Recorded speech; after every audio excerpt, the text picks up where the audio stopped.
Thank you, Mary. Oh God, that's so tinny. The sound is so tinny.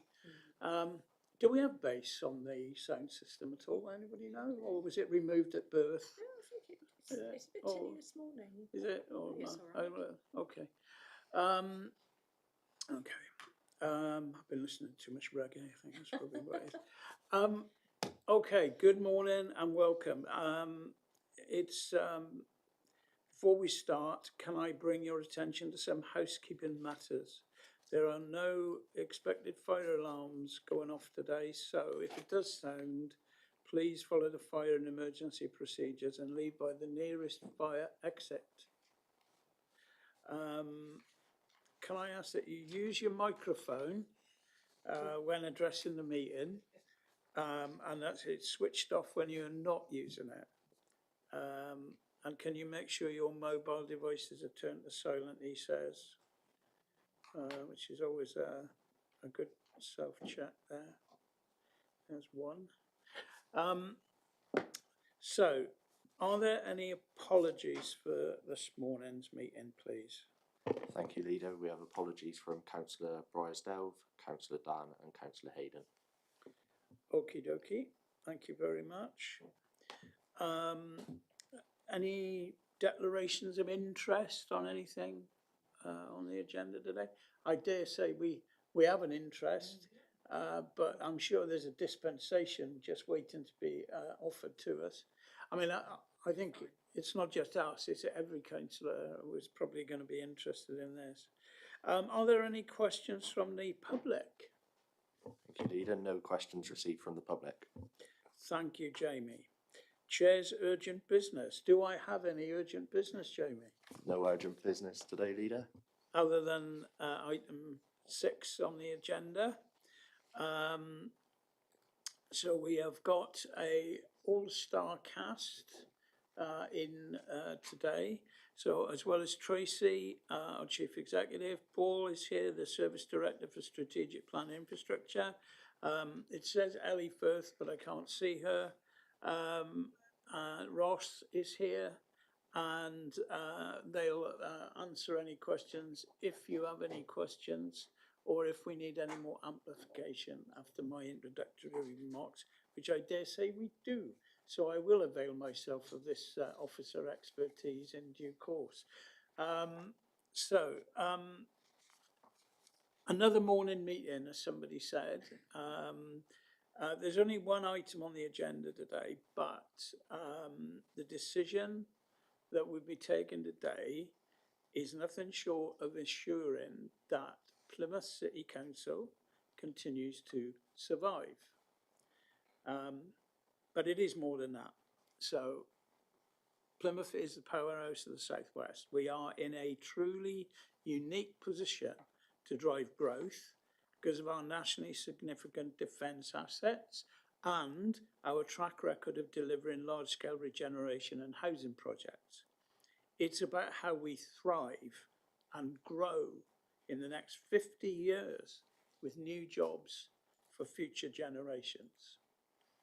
And is as the anchor for growth in the Southwest, we must embrace the opportunities for local government reorganisation that the government has now given us. This really is a pivotal moment for Plymouth, as I said at the council meeting on Monday. I honestly think this presents us with a once-in-a-lifetime opportunity to secure the future of our city and improve the quality of life for all our residents. We also have the chance to embrace the communities that surround the city so that they can share in this prosperity. So as you all know, the government published its English devolution white paper on 16th of December last year, setting out in motion two separate but related processes: devolution of powers and funding and also local government reorganisation. Now the thing is, it's really important this because it is confusing for people, and I just want to make it clear, you know, there's two steps here, and that devolution piece is to do with a strategic layer of authority over all councils in regions. And the purpose of that is to provide representation for particular geographic locations in a thing called the Committee of the Nations and Regions, or the Council of Nations and Regions, where for the first time in English local government, there'll be an opportunity for regions to have one voice in a room rather than loads. And people need to understand the purpose and why that needs to be embraced. Because part of the reason for us in the Southwest, having not had our fair share of the national cake, is that our voice has been fractured. Our voice has been a cacophony rather than clear, simple messaging. It's what other regions of the country have been increasingly good at.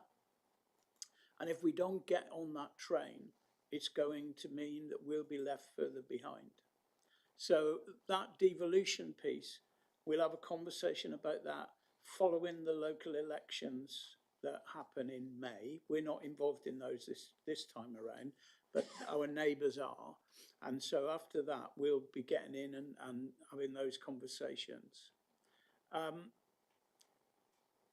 We'll be writing to the government about that and saying that we want to play. I mean, I think we issued a press release a few weeks ago now with Devon County and Torbay County, because they're the principal, we are with them, we are the principal local authorities in the region that that we need to make this offer about. But it's nothing more than desiring not to be run from Westminster, Whitehall. You know, that's the purpose of us getting involved in that devolution conversation.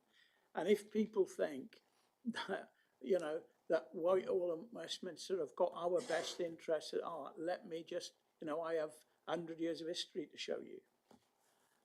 So it's going to be really important that we pick that conversation up, and in due course that we continue to offer an open door for Cornwall, because we happen to believe that it's in all of our interests to be working together as the South West Peninsula. But we'll come back to that in future. So on Monday, there was a clear vote of support with a strong cross-party consensus for our interim plan on local government reorganisation. And that's what we've got in front of us today.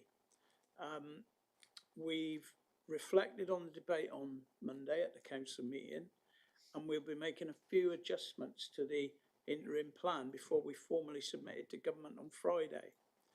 But I'll just run through what those changes are, if you don't mind.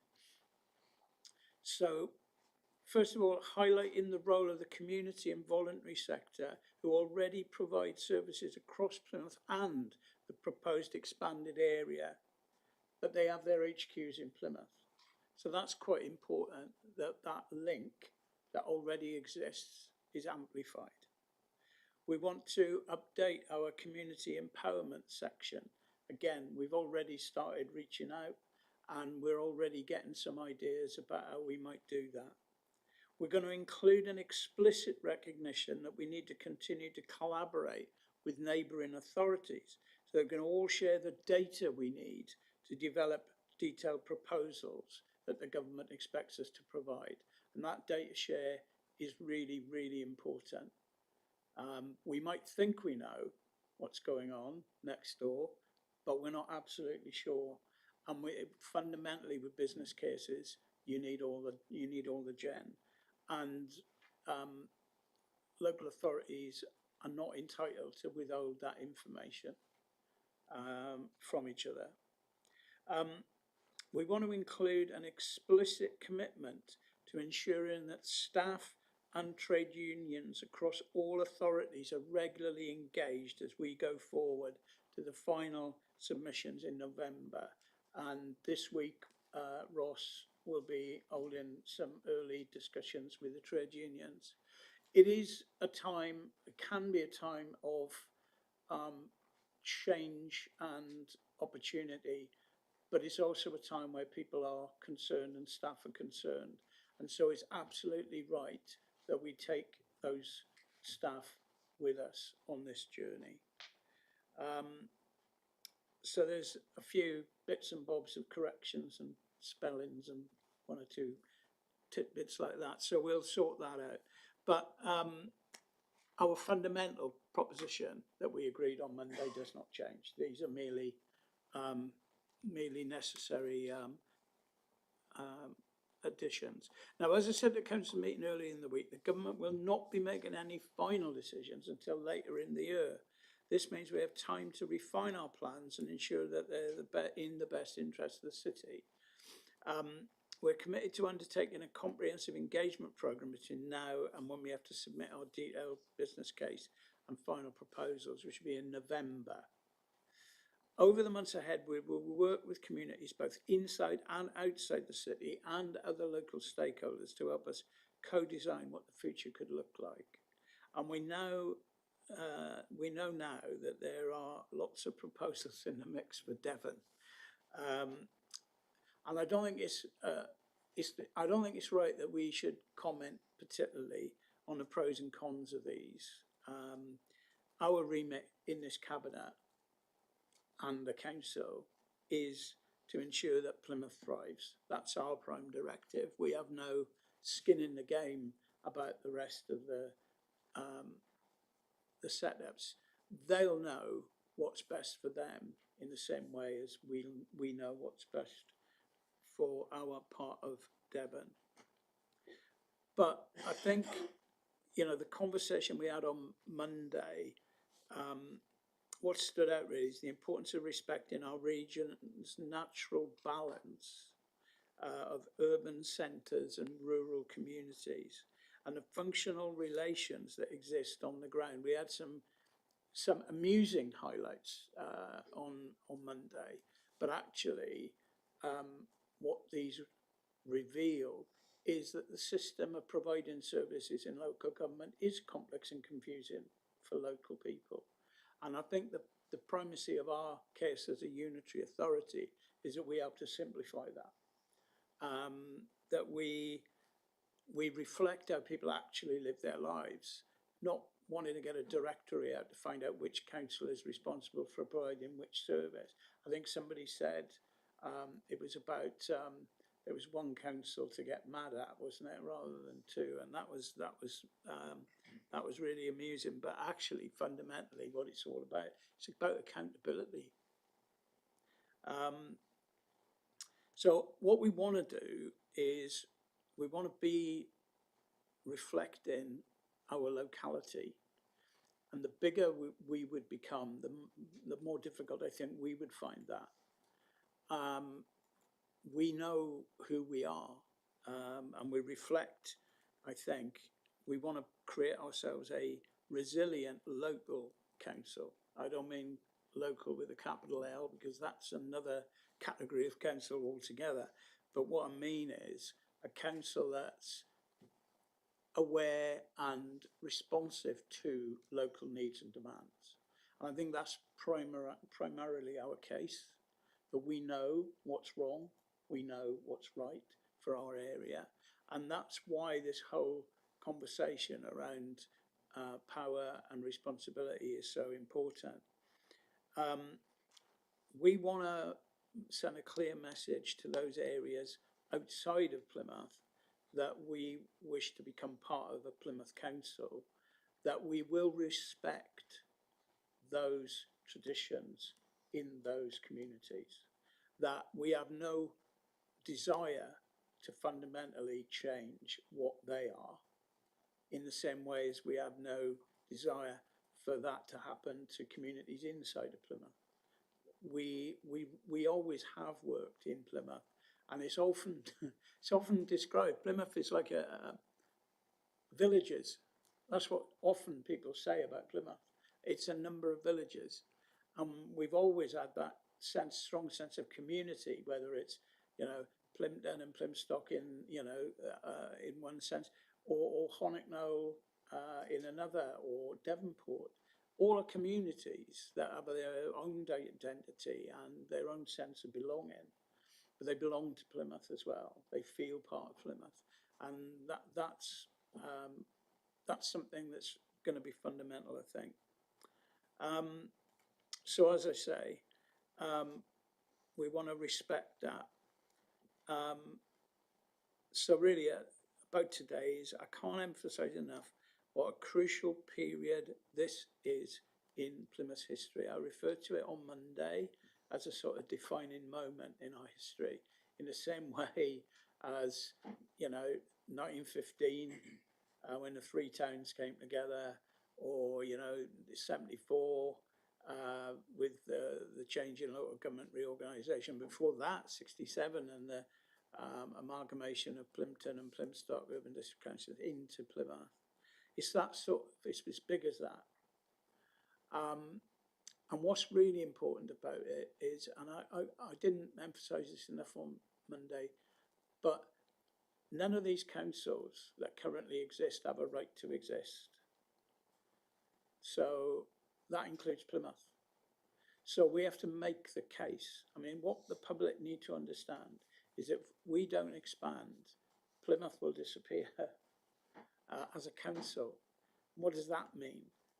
For people who remember what it was like when we were a district council under the yoke of Devon, people will remember how passionately Plymouth people embraced the idea of us not being run from Exeter anymore.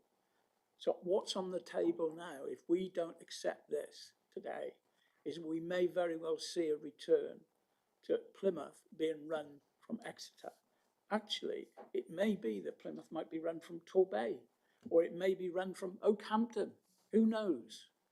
What we do know is that we have the power, through this argument that we're making today, to make our own future, and not just to survive, but to thrive. That's what it's all about. So before I move the recommendations, I wondered if our chief executive and our team of all the talents down the other end of the table who've been working so hard on making this case. I'll bring you in a minute, Paul and Ross, but firstly, I'd like Tracy to say something. Thanks very much. And I think to first echo the points that you've raised, we were invited by government, but actually this is a really important step and a really important programme that we're now undertaking. And it's very much the first step in a long journey. And I want to pay tribute to the team who have put in really long hours to get you what I think is a very substantial piece of work. So just well done to the whole team. But this is very much the start of the work. And one of the recommendations is to make sure, as the leader said, that we collaborate where we can with our neighbours to make sure that the business case that we have to produce for November is the best business case we can. There'll be options in there, but you are very much setting out the preferred option for the piece of work. And in addition to collaborating with our neighbours, we're also working with other similar places around around England, and I think that's a really important thing as well, that we collaborate. And that's one of the natures of Plymouth, that we are a place that looks up and out. We don't just look within our own boundaries, and that's really important. There will be a lot of work to do. We have allocated money within the budget for next year, so there's funding available. We've set out to government in the proposition what we feel that funding, what the needs are. And there are some indications that government may provide funding for that, but we know we need to progress anyway. So we've set aside an allocation of funding for that. The points around engagement, which with our staff from other areas as well, other stakeholders, and particularly stakeholders outside the city, is going to be a really important part of what we are doing, really designing how we want to be moving forward. So a huge amount of work to do there. So Leader, I'll just hand over to the team who've done all the legwork on this.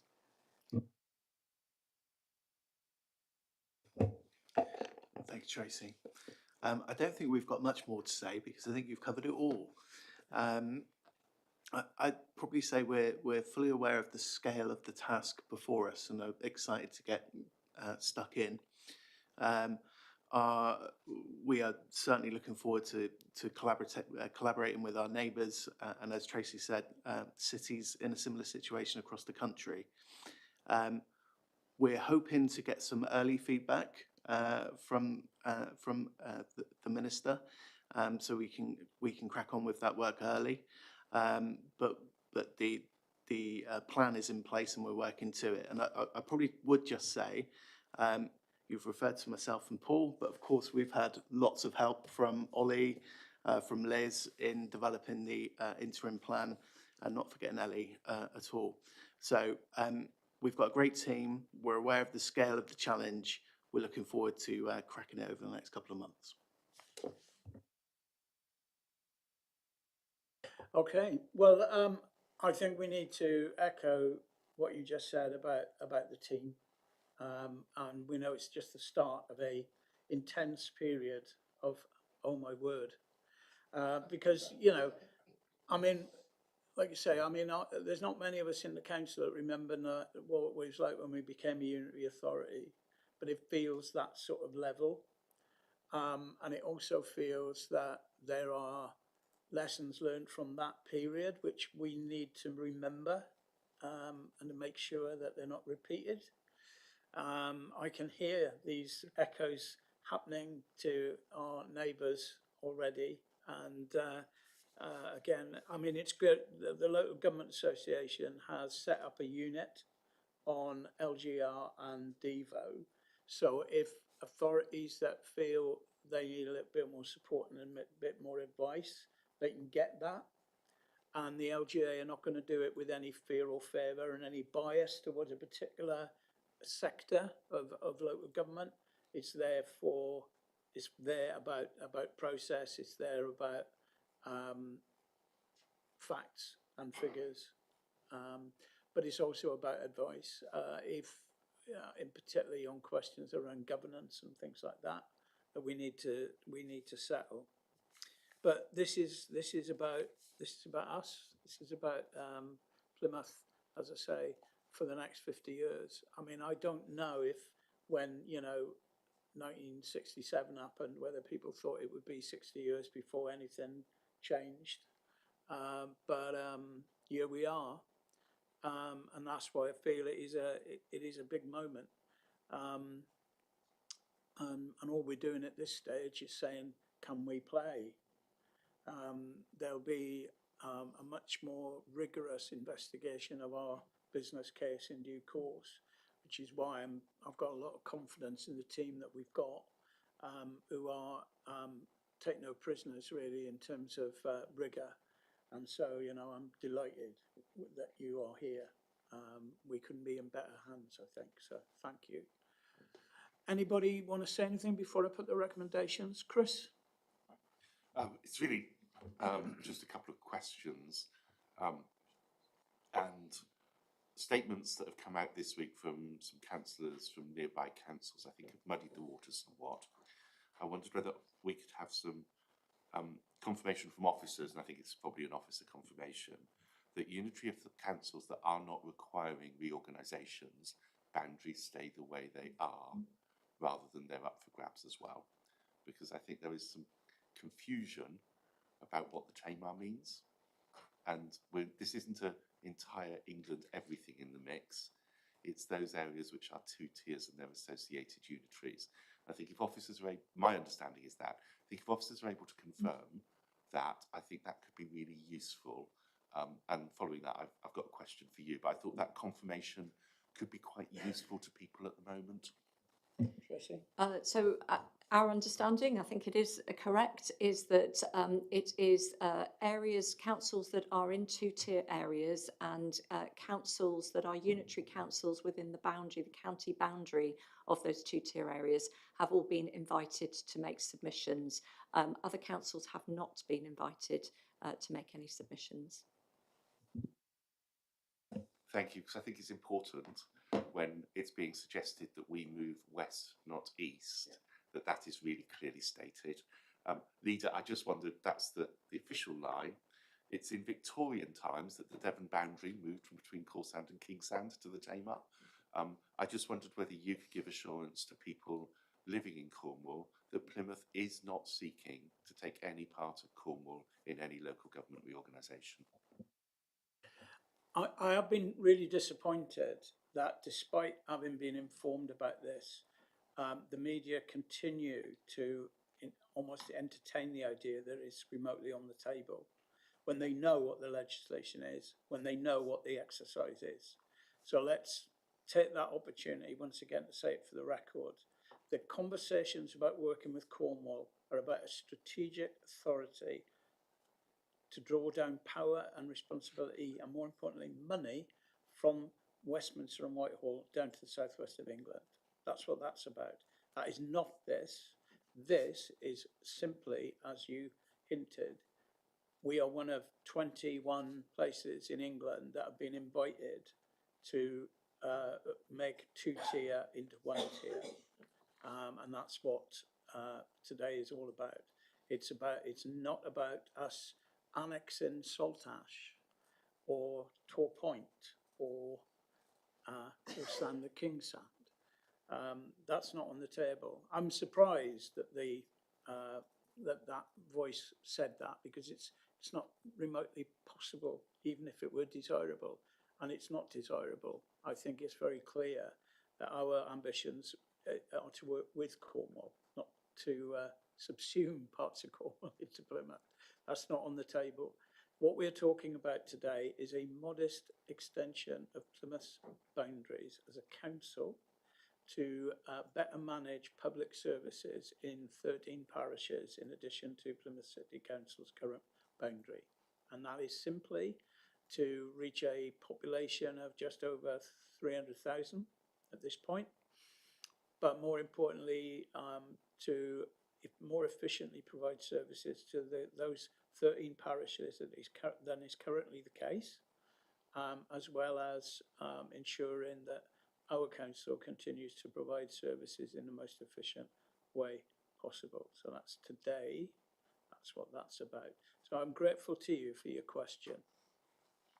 Thank you, Leader. I just thought it was important that we took this opportunity to reiterate that, given what's been said this week.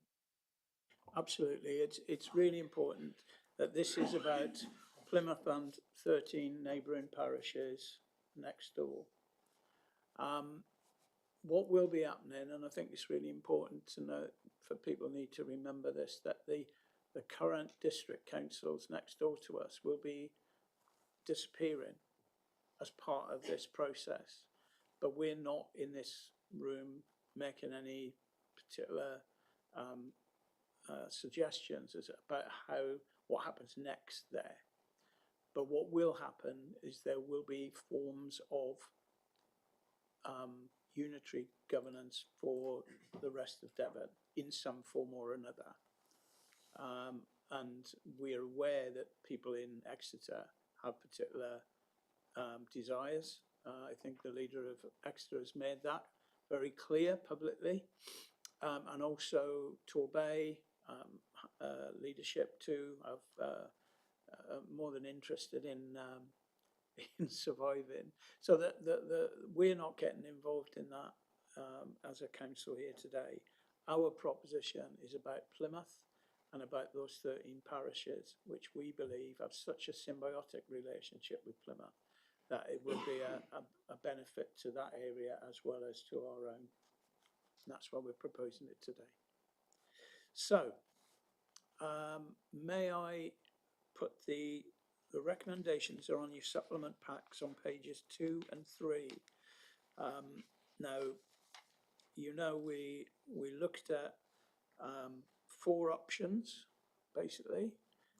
The option that we agreed on Monday at the council, but also 2 other options which turns Plymouth from an urban area into a rural, not even semi-rural, in both options 2 and 3. And of course, option 4, we should do nothing. And what happens if we do nothing is other people decide what happens to us. And I don't think that's an option that we particularly want to entertain either. So the recommendations are there, 1, 2, 3, 4, 5 and 6. I'll put them to you en bloc, if I may. And can I see all those in favour? Please show. Thank you very much. That's unanimous. And once again, we will hear in due course whether we're on the right track, and we'll report back to the council and to cabinet on what we hear from government. Hopefully, as soon as we get it, and we're hoping after the local elections that everything will calm down and people will be able to find the time to read these propositions. So thank you all for attending today. It's a short meeting, but I think perhaps one of the most significant meetings we've ever had. So thank you for your attendance today, and we'll see you again soon.